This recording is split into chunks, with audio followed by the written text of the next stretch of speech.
Ang Zero Abono Demo Trial po ay gusto lang nating malaman kung rejuvenated na ba talaga yung lupa natin sa loob ng ilang taon na dire-diretsong paggamit ng organic fertilizer at hindi magamit ng synthetic fertilizer.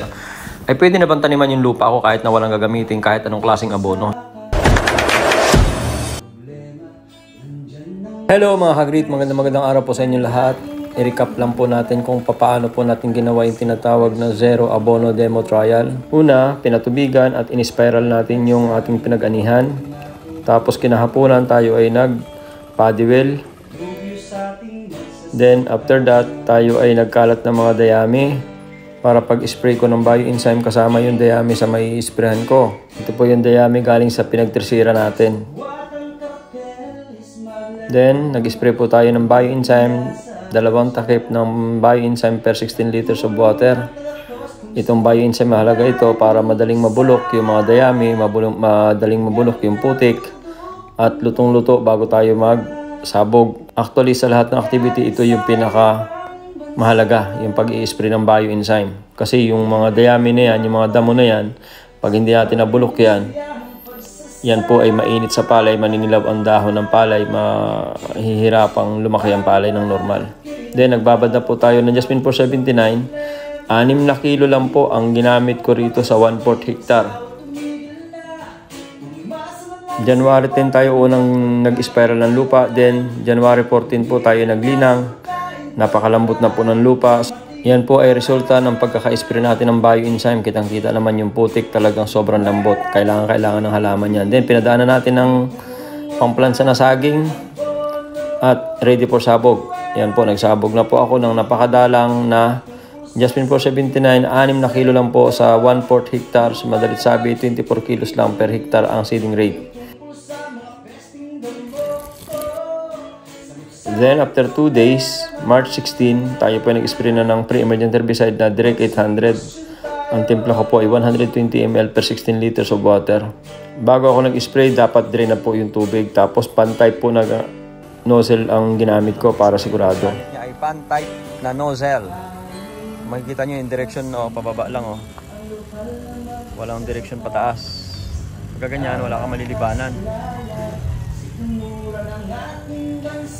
Sa direct seeding kasi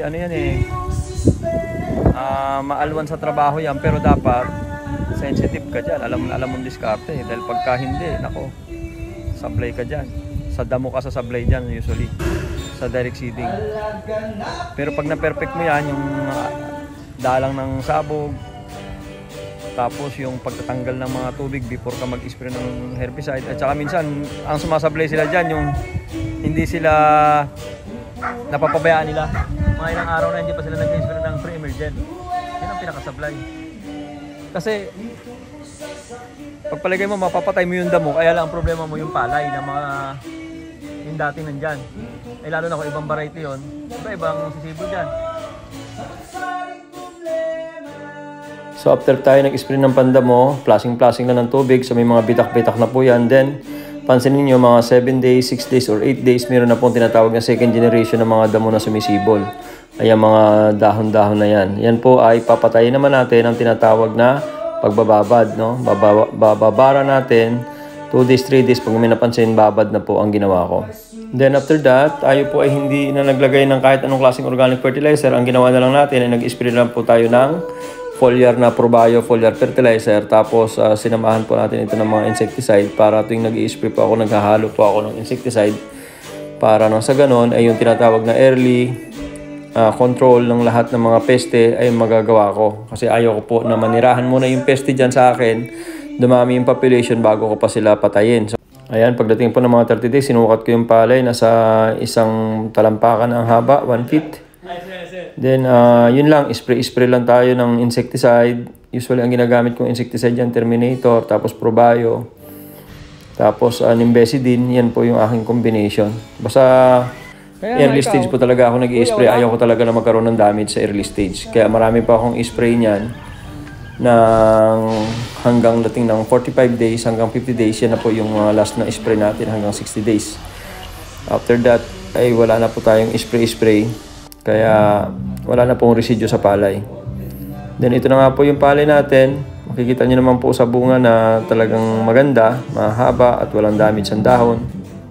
At basically, ang nakakatuwa dito, mula nung isinabog ko hanggang sa ganyan ng stage, hanggang sa mag-ani, ay wala na pong ginamit na organic fertilizer. Ibig sabihin, wala nang ginamit na organic, wala naman lalong synthetic. So, tinitingnan lang natin talaga kung paano ang magiging performance sa nirejuvenate natin na lupa.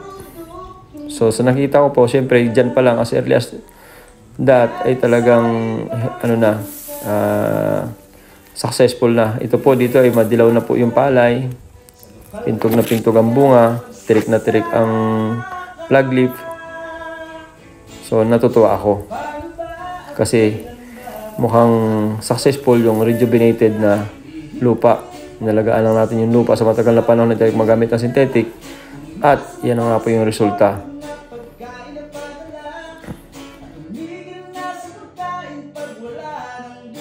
Hirap po tayo magtanim ng kahit anong klaseng halaman sa ating lupa. So pagdating ng 109 days, ay ito na, naggapas na tayo. Finally, yung demo trial natin na zero abono method ay, ayan, kita nyo naman po kung gaano kaganda ang butil ng palay.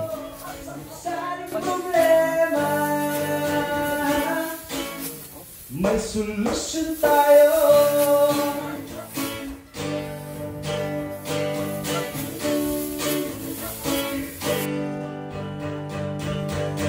So, first time ko din na gumamit nitong mga pinapanood ko sa YouTube na grass cutter lang, lalagyan mo lang ng panghawi, ay effective, ayos naman. So, ito na po, tinitracer na nga po natin yung ating palay na medyo mahaba yung pagkakagapas, kaya mas matagal din ang tracer ng ganito. Kung paano po natin ginawa ito, mas maganda kung sundan nyo po talaga, no? Puntahan nyo po yung mga video natin, magkakasunod po yan. Simula po nung January 2024 hanggang ngayon, makikita nyo po kung paano po yung mga ginawa natin. Halos lahat naka-video po yan. So, ito, very successful yung ating demo trial ng Jasmine 479. Naka 40 kabans po yung 2,500 square meter. So, meaning to say, umani po tayo ng 160 kabans per hectare. Considering naman na 62 kilos po yung isang palay, ito po ay umaani ng almost 190 kabas per hectare na walang ginamit na kahit anong klaseng abono, synthetic man or organic. Nirejuvenate lang natin yung lupa natin. Susundan nyo po yan. Yan po talaga ang tinatawag na sustainable system ng farming na para sa mga Pilipino, para hindi po tayo hostage sa pagmahal ng mga produktong imported, lalong-lalo na po sa mga abono na ginagamit natin. Pero inuulit ko nga po, huwag nyo pong gagayahin yung zero abono maliban na na-rejuvenate na nyo na po yung lupa. No? Meaning to say, kumapal ng kumapal yung mga organic amendments dyan sa lupa, yung mga organic fertilizer na nilagay natin, tapos yung populasyon ng mga beneficial microbes ay dumami na ng dumami dyan po sa lupa. So may capacity na sila na magbuhay ng halaman sa sarili lang nila. Kahit hindi mo nadagdagan ng kahit na ano, ay mabubuhay na po ang halaman. Yan po yung tinatawag na rejuvenated soil. Farmers and bees.